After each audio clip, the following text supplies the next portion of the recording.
ಓಂ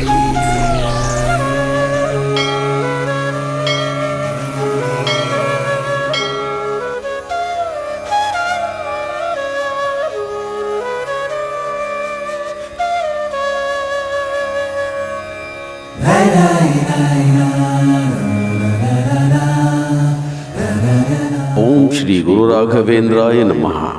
ಭವ್ಯಸ್ವರೂಪೋ ಭವ ದುಃಖತೂಲ ಸಂಘಾಗ್ನಿಚರ್ಯ ಸುಖಧೈರ್ಯಶಾಲಿ ಸಮಸ್ತ ದುಷ್ಟಗ್ರಹ ನಿಗ್ರಹೇಶೋ ದುರತ್ಯಜೋಪಪ್ಲವ ಸಿಂಧು ಸೇತು. ಪೂಜ್ಯಾಯ ರಾಘವೇಂದ್ರಾಯ ಸತ್ಯಧರ್ಮರತಾಯ ಚ ಭಜತಾಂ ಕಲ್ಪವೃಕ್ಷಾಯ ನಮತಾಂ ಕಾಮಧೇನುವೆ. ಸುಚೇತನರಿಂದ ಮುಕ್ತಿಗಾಗಿ ಅವಿಚ್ಛಿನ್ನವಾಗಿ ಸಾಧನೆ ಮಾಡಲ್ಪಡುತ್ತಿರುವ ಪರಮಾತ್ಮನಿಂದ ಸ್ಪಷ್ಟವಾದ ವಿಶಾಲವಾದ ಈ ಜಗತ್ತು ಸತ್ಯವಾದದ್ದು. ಮಾಡುವಿಕೆ, ಬಿಡುವಿಕೆ, ವಿರುದ್ಧವಾಗಿ ಮಾಡುವಿಕೆ, ಪೋಷಿಸುವಿಕೆ, ಪಾಲಿಸುವಿಕೆ ಇತ್ಯಾದಿಗಳು ಸರ್ವಜ್ಞನಾದ ಸರ್ವತಂತ್ರಗಳಲ್ಲಿ ಸ್ವತಂತ್ರನಾದ ಶ್ರೀಹರಿಯ ಲೀಲೆ ಒಂದೇ ಎರಡೇ. ಬಣ್ಣಿಸಲು ಪದಗಳೇ ಇಲ್ಲ. ಆತನು ಸರ್ವಕಾಲಕ್ಕೂ ಸರ್ವರ ಸರ್ವ ವ್ಯವಸ್ಥೆಗಳಲ್ಲಿಯೂ ಅಗೋಚರವಾಗಿ ಮಹಾಶಕ್ತಿಯ ಸಂಪನ್ನನಾಗಿರುವನು. ಶ್ರೀಹರಿಯ ಸರ್ವೋತ್ತಮ ತತ್ವಜ್ಞಾನವೇ ಮೋಕ್ಷಕ್ಕಾಗಿ ದಾರಿಯಾಗಿದೆ. ಇಂತಹ ಮಹಾನ್ ಜ್ಞಾನವು ಸಿದ್ಧಿಯಾಗುವುದು ನಮ್ಮ ಕರ್ಮಭೂಮಿಯಾದ ಈ ಭರತಖಂಡದಲ್ಲಿ ಮಾತ್ರ.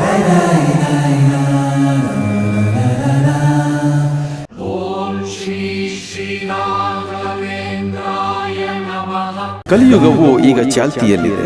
ಇದು ಸಮಸ್ತ ಸಜ್ಜನರಿಗೂ ಕಂಟಕಪ್ರಾಯವಾಗಿರುವುದರಿಂದ ತಾವು ಅಂದುಕೊಂಡ ಹಾಗೆ ಮುಕ್ತಿ ಮಾರ್ಗ ಕಾಣದೆ ಚಡಪಡಿಸುವ ಮುಕ್ತಿಯೋಗ್ಯ ಚೇತನರು ತಾವು ಸಾಧಿಸುವ ಸಾಧನೆಗಾಗಿ ಬಹಳಷ್ಟು ಕಷ್ಟ ಕಾರ್ಪಣ್ಯಗಳನ್ನು ಎದುರಿಸಬೇಕಾಗುತ್ತದೆ. ದುಷ್ಟ ಜನರ ದುಷ್ಕೃತ್ಯಗಳೇ ಎಲ್ಲೆಲ್ಲೂ ತಾಂಡವವಾಡುತ್ತಾ ಅಧರ್ಮ, ಅಶಾಂತಿ, ಹಿಂಸೆ, ಕ್ರೌರ್ಯ, ನೀಚತನಗಳ ಅಟ್ಟಹಾಸವೇ ಎಲ್ಲೆಲ್ಲೂ ವಿಜೃಂಭಿಸುತ್ತಿದೆ. ಇಂತಹ ಕಲಿಯುಗದ ಕರ್ಮಕಾಂಡವನ್ನು ಗಮನಿಸಿ ಸಜ್ಜನರ ಪಕ್ಷಪಾತಿಗಳಾದ ಸಾತ್ವಿಕರಾದ ದೇವಾನುದೇವತೆಗಳು ಎಲ್ಲರೂ ಸೇರಿ ಶ್ರೀಹರಿಗೆ ಸಜ್ಜನರನ್ನು ಉದ್ಧಾರ ಮಾಡಬೇಕೆಂದು ಮೊರೆ ಇಡುತ್ತಾರೆ. ಆಗ ಇವರ ಮೊರೆಗೆ ಓಗೊಟ್ಟು ಶ್ರೀಹರಿಯು 3 ಯುಗದಲ್ಲಿ ಮಾತ್ರ ಅವತಾರವೆತ್ತುವ ಸತ್ಯ ಸಂಕಲ್ಪ ಮಾಡಿದ ಶ್ರೀಹರಿಯು ಕಲಿಯುಗದಲ್ಲಿ ತನ್ನ ಅವತಾರವಿಲ್ಲವೆಂದು ಯೋಚಿಸಿ ವೇದ ಶಾಸ್ತ್ರಗಳಲ್ಲಿ ರಹಸ್ಯವಾದ ತತ್ವ ಸಿದ್ಧಾಂತಗಳನ್ನು ಹುಡುಕಿ ಅವುಗಳಲ್ಲಿ ಅಡಗಿರುವ ಜ್ಞಾನ ವಿಜ್ಞಾನವನ್ನು ಸಜ್ಜನರಿಗೆ ಅರ್ಹರೆನಿಸಿದವರಿಗೆ ಕೈಗೆಟಕುವಂತೆ ಮಾಡಿ ಪುರುಷಾರ್ಥ ಸಾಧನೆಗಳಲ್ಲಿ ಕೊನೆಯದಾದ ಮೋಕ್ಷಕ್ಕೆ ಸಾಧನವನ್ನು ತೋರಿ ಆ ಮೂಲಕ ಸ್ವರೂಪಾನಂದ ರೂಪವಾದ ಮೋಕ್ಷ ಪ್ರಾಪ್ತಿಯನ್ನುಂಟು ಮಾಡಲು ತನಗೆ ಅತ್ಯಂತ ಪ್ರೀತಿ ಪಾತ್ರರಾದ ಜೀವೋತ್ತಮರಾದ ಮುಖ್ಯ ವಾಯುದೇವನನ್ನು ಸಜ್ಜನರ ಉದ್ಧಾರಕ್ಕಾಗಿ ದುರ್ಜನರ ಸರ್ವನಾಶಕ್ಕಾಗಿ ಈ ಭೂಮಂಡಲದಲ್ಲಿ ಅವತರಿಸಲು ಅಪ್ಪಣೆ ಕೊಟ್ಟು ಅಭಯವನ್ನು ನೀಡಿದನು. ರಾಮಾವತಾರ ಕಾಲದಲ್ಲಿ ಭಕ್ತಿಗೆ ಹೆಸರಾದ ಹನುಮಂತನಾಗಿಯೂ ಕೃಷ್ಣಾವತಾರ ಕಾಲದಲ್ಲಿ ಪ್ರಚಂಡ ಪರಾಕ್ರಮಿ ಭೀಮನಾಗಿಯೂ ಅವತಾರವೆತ್ತಲಾಯಿತು.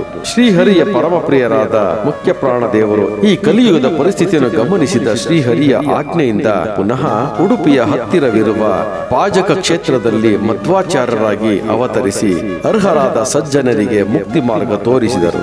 ದೇವತಾ ಕಾರ್ಯ ಮುಗಿಯುತ್ತಿದ್ದಂತೆಯೇ ಸುಮಾರು 8 ಶತಮಾನಗಳ ಹಿಂದೆಯೇ ಮಾಘ ಶುದ್ಧ ನವಮಿಯ ದಿನ ಶಿಷ್ಯರಿಗೆ ಐತರೇಯೋಪನಿಷತ್ತಿನ ಪಾಠ ಮಾಡುತ್ತಿರುವಾಗ ದೇವಾನುದೇವತೆಗಳು ಮೇಲಿಂದಲೇ ಪುಷ್ಪವೃಷ್ಟಿ ಕರೆಯುತ್ತಿರಲು ಆ ಹೂವಿನ ರಾಶಿಯಲ್ಲಿಯೇ ಸಶರೀರವಾಗಿ ಅದೃಶ್ಯರಾದರು.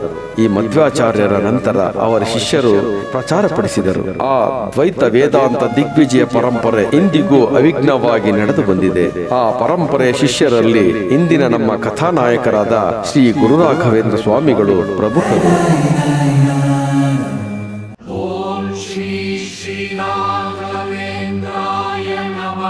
ಕ್ರಿಸ್ತ ಶಕ 1800ರ ಆಸುಪಾಸಿನಲ್ಲಿ ಶ್ರೀ ಗುರು ರಾಘವೇಂದ್ರ ತೀರ್ಥರು ಮರೆಸಲಾಗದ ಅದ್ಭುತ ಪವಾಡಗಳನ್ನು ಸೃಷ್ಟಿ ಮಾಡಿದ ಮಹಾನ್ ದೈವ ಪುರುಷರಾಗಿದ್ದಾರೆ.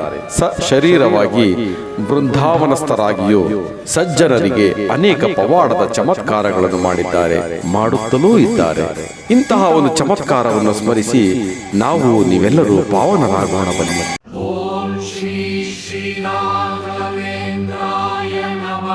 ಶ್ರೀ ಗುರು ರಾಘವೇಂದ್ರ ಸ್ವಾಮಿಗಳು ದ್ವೈತ ವೇದಾಂತ ದಿಗ್ವಿಜಯ ಪರಂಪರೆಯ ಪ್ರಚಾರ ಕಾರ್ಯದ ಪ್ರವಾಸದಲ್ಲಿದ್ದಾಗ ಆಕಸ್ಮಿಕವಾಗಿ ಒಬ್ಬ ಕುರಿಗಾಹಿಯನ್ನು ಭೇಟಿಯಾಗುತ್ತಾರೆ. ಆ ಕುರಿಗಾಹಿ ರಾಯರ ಆರಾಧಕ, ಅನುಯಾಯಿ ಮತ್ತು ಪರಮ ಭಕ್ತನಾಗಿರುತ್ತಾನೆ.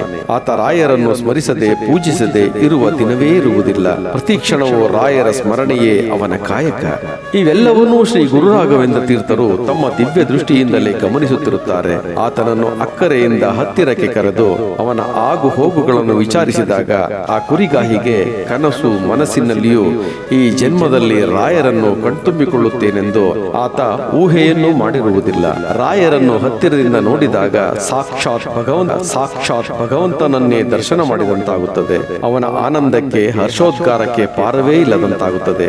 ಇದನ್ನರಿತ ಶ್ರೀ ಗುರುರಾಯರು ಸಂತೋಷಗೊಂಡು ತುಂಬು ಹೃದಯದಿಂದ ಹರಸಿ ಆಶೀರ್ವದಿಸಿ, ಎಂತಹ ಕಷ್ಟ ಕಾಲದಲ್ಲಿ ಆದರೂ ನೀನು ನನ್ನನ್ನು ಸ್ಮರಿಸು, ನಾನು ನಿನ್ನ ಜೊತೆಗಿದ್ದೇನೆ ಎಂದು ಹೇಳಿ ಹೋಗುತ್ತಾರೆ. ಕುರಿಗಾಹಿಗೆ ಶ್ರೀ ಗುರುರಾಯರ ದರ್ಶನ ಮತ್ತು ಆಶೀರ್ವಾದದಿಂದ ಈ ಜನ್ಮ ಸಾರ್ಥಕವೆನಿಸಿಬಿಡುತ್ತದೆ. ಹೀಗೆ ಕುರಿಗಾಹಿ ಪ್ರತಿದಿನವೂ ರಾಯರನ್ನು ಸ್ಮರಿಸುತ್ತಾ ಭಜಿಸುತ್ತಾ ಪೂಜಿಸುತ್ತಾ ತನ್ನ ಕುರಿ ಕಾಯುವ ಕಾಯಕದಲ್ಲಿ ಮಗ್ನನಾಗಿರುವಾಗ ಒಂದು ದಿನ ಪರ್ಷಿಯನ್ ನವಾಬ ಅದೋನಿಯಸ್ ಕುದುರೆಯ ಮೇಲೆ ಸವಾರಿ ಮಾಡುತ್ತಾ ಕುರಿಗಾಹಿ ಕುರಿ ಕಾಯುತ್ತಿದ್ದ ಜಾಗದ ಬಳಿ ಹೋಗುವಾಗ ಅಲ್ಲಿಗೆ ಬಂದ ಬೇರೆ ಪ್ರಾಂತ್ಯದ ರಾಯಭಾರಿ ನವಾಬನಿಗೆ ನಮಸ್ಕರಿಸಿ ಒಂದು ಪತ್ರವನ್ನು ಕೊಡುವನು. ನವಾಬ ಅದನ್ನು ಬಿಚ್ಚಿ ನೋಡಿದಾಗ ಅದರಲ್ಲಿ ಸ್ಥಳೀಯ ಭಾಷೆಯ ಲಿಪಿ ಇರುವುದರಿಂದ ಓದಲು ಸಾಧ್ಯವಾಗುವುದಿಲ್ಲ.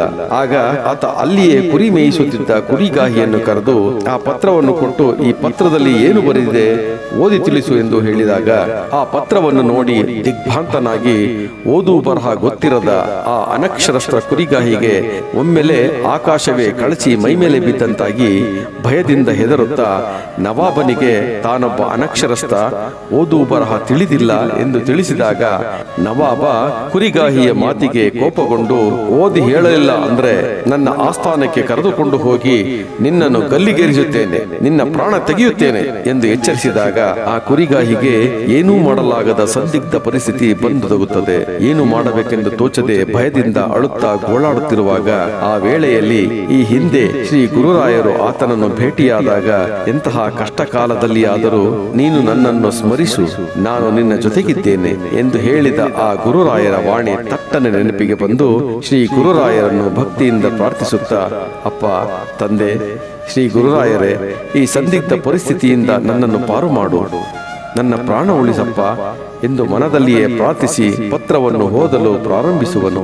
ಶ್ರೀ ಗುರು ರಾಘವೇಂದ್ರ ತೀರ್ಥರ ಕೃಪೆ, ದಯೆ ಮತ್ತು ಅನುಗ್ರಹದಿಂದ ಅಕ್ಷರಾಭ್ಯಾಸ ಮಾಡಿದವನ ಹಾಗೆ ನಿರರ್ಗಳವಾಗಿ ಆ ಪತ್ರವನ್ನು ಓದಿ ಮಾಹಿತಿ ತಿಳಿಸುವನು. ಆ ಕುರಿಗಾಹಿಗೇನೆ ಪರಮಾಶ್ಚರ್ಯವಾಗುವುದು. ಆ ಪತ್ರದಲ್ಲಿ ಶುಭ ಸಮಾಚಾರವಿದ್ದರಿಂದ ನವಾಬನಿಗೆ ಸಂತೋಷವಾಗಿ, ಅಲ್ಲಯ್ಯ, ನೀನೊಬ್ಬ ಅನಕ್ಷರಸ್ಥ, ಹೇಗೆ ಈ ಪತ್ರವನ್ನು ಸುಲಭವಾಗಿ ಓದಿದೆ ಎಂದು ಕೇಳಿದಾಗ ಕುರಿಗಾಹಿ, ನಾನೊಬ್ಬ ಓದು ಬರಹ ಗೊತ್ತಿಲ್ಲದ ಅನಕ್ಷರಸ್ಥ ನಿಜ, ಆದರೆ ನಾನು ಹೇಗೆ ಓದಿದೆನೆಂದು ನನಗೆ ಗೊತ್ತಿಲ್ಲ. ನಾನು ಶ್ರೀ ಗುರುರಾಯರನ್ನು ಸ್ಮರಿಸಿದ್ದೆ ಅಷ್ಟೇ, ಇದರಲ್ಲಿ ನನ್ನದೇನೂ ಇಲ್ಲ, ಎಲ್ಲ ಶ್ರೀ ಗುರುರಾಯರ ಅನುಗ್ರಹ ಎಂದು ತಿಳಿಸಿದಾಗ ನವಾಬ ಅಲ್ಲಿಂದಲೇ ಕುರಿಗಾಹಿಯೊಂದಿಗೆ ಹೊರಟು ಶ್ರೀ ರಾಘವೇಂದ್ರ ಸ್ವಾಮಿಗಳನ್ನು ಭೇಟಿಯಾಗಿ ಅವರ ಪಾದಕ್ಕೆ ಶರಣಾಗಿ ಅವರ ದಾಸನಾಗಿ ಬಿಟ್ಟ. ಆ ಕುರಿಗಾಹಿಗೆ ತನ್ನ ಆಸ್ಥಾನದಲ್ಲಿ ಮಂತ್ರಿಯಾಗಿ ನೇಮಿಸಿಕೊಳ್ಳುತ್ತಾನೆ.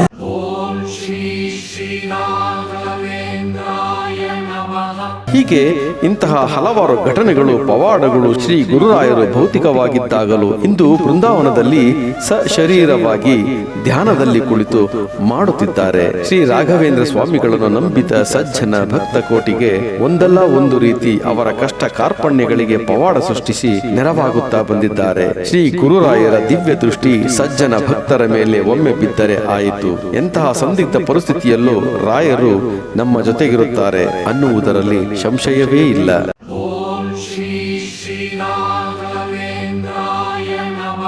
ನೋಡಿ ಕೇಳಿದ್ರಲ್ಲ, ಕಲಿಯುಗದಲ್ಲಿ ಇಂತಹ ಅನೇಕ ನಂಬಿದ ಸಜ್ಜನ ಭಕ್ತರಲ್ಲಿ ಶ್ರೀ ಗುರುರಾಯರು ತಮ್ಮ ದಿವ್ಯ ದೃಷ್ಟಿಯಿಂದಲೇ ಅನೇಕ ಪವಾಡಗಳನ್ನು ಮಾಡುತ್ತಾ ಬಂದಿದ್ದಾರೆ, ಬರುತ್ತಲೂ ಇದ್ದಾರೆ. ಶ್ರೀ ಗುರುರಾಯರು ನಂಬಿದವರನ್ನು ಯಾವತ್ತೂ ಕೈ ಬಿಟ್ಟಿಲ್ಲ, ಕೈ ಬಿಡುವುದೂ ಇಲ್ಲ. ಶ್ರೀ ಗುರುರಾಯರು ಸದಾ ನಮ್ಮ ಜೊತೆಯಲ್ಲಿರಬೇಕೆಂದರೆ ನಾವು ಸತ್ಯ, ಶಾಂತಿ, ನ್ಯಾಯ, ನೀತಿ, ಧರ್ಮ, ಅಹಿಂಸೆಯ ಮಾರ್ಗದಲ್ಲಿ ನಡೆದು ಭಕ್ತಿಯ ಕೀರ್ತಿ ಪತಾಕೆಯನ್ನು ನಾವು ಕೂಡ ಜಗತ್ತಿನ ಜಗತ್ತಿನಾದ್ಯಂತ ಪಸರಿಸಬೇಕಾಗುತ್ತದೆ. ಆಗಲೇ ನಮ್ಮ ಶ್ರೀ ಗುರುರಾಯರು ನಮ್ಮ ಗಂಟಿದ ಸರ್ವ ಸಂಕಷ್ಟಗಳನ್ನು ದೂರ ಮಾಡಿ ಜೀವನದ ಮುಕ್ತಿಯ ಮಾರ್ಗದ ಕಡೆಗೆ ಕೊಂಡೊಯ್ಯುವರು ಎಂದು ಹೇಳುತ್ತಾ ಇಂದಿನ ಈ ವಿಶೇಷ ಸಂಚಿಕೆಯನ್ನು ಮುಗಿಸೋಣ. ಹಾಗೆಯೇ ಯಾವುದೇ ಜಾತಿ ಧರ್ಮ ಮೇಲು ಕೀಳು ಎಂಬ ಭಾವನೆ ಇಲ್ಲದೆ ನಾವೆಲ್ಲರೂ ಹಿಂದೂ, ನಾವೆಲ್ಲ ಒಂದು ಎಂಬ ಒಕ್ಕೊರಲ ಧ್ವನಿ ನಮ್ಮ ನಿಮ್ಮದಾಗಲಿ.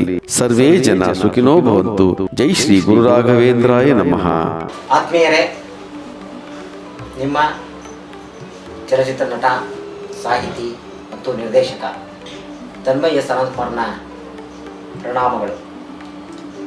ಇಷ್ಟು ದಿನ ತಾವು ನಮ್ಮ SGRS ಎಂಟರ್ಟೈನ್ಮೆಂಟ್ ಯೂಟ್ಯೂಬ್ ಚಾನಲನ್ನು ಪ್ರೋತ್ಸಾಹಿಸಿ ನಾವು ನೀಡುತ್ತಿರುವ ಸಾಮಾಜಿಕ ಕಳಕಳಿಯ ಶಾರ್ಟ್ ಮೂವಿಗಳನ್ನು ಮತ್ತು ಶ್ರೀ ಗುರು ರಾಘವೇಂದ್ರ ಸ್ವಾಮಿಗಳ ಚರಿತ್ರೆ, ಪವಾಡ, ಮಹಿಮೆಗಳನ್ನು ತಾವೆಲ್ಲರೂ ನೋಡಿ ಪ್ರೋತ್ಸಾಹಿಸಿದಿರಿ.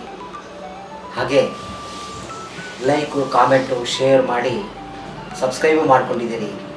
ಇನ್ನೂ ಯಾರು ಸಬ್ಸ್ಕ್ರೈಬ್ ಮಾಡ್ಕೊಂಡಿಲ್ಲ ಅವರು ದಯವಿಟ್ಟು ನಮ್ಮ ಚಾನಲ್ನ ಸಬ್ಸ್ಕ್ರೈಬ್ ಮಾಡ್ಕೊಳ್ಳಿ. ನಿಮ್ಮ ಸ್ನೇಹಿತರಿಗೂ ನಿಮ್ಮ ಸಂಬಂಧಿಕರಿಗೂ ನಾವು ಹಾಕುವ ಪ್ರತಿಯೊಂದು ವಿಡಿಯೋಗಳನ್ನು ಶೇರ್ ಮಾಡಿ ನಮ್ಮ SGRS ಎಂಟರ್ಟೈನ್ಮೆಂಟ್ ಯೂಟ್ಯೂಬ್ ಚಾನಲನ್ನು ಪ್ರೋತ್ಸಾಹಿಸಿ ಅಂತ ಈ ಮುಖಾಂತರ ತಮ್ಮಲ್ಲಿ ಸವಿನಯ ಪ್ರಾರ್ಥನೆ. ಜೈ ಶ್ರೀ ಗುರು ರಾಘವೇಂದ್ರ ಸ್ವಾಮಿಗಳಾಯೇ ನಮಃ.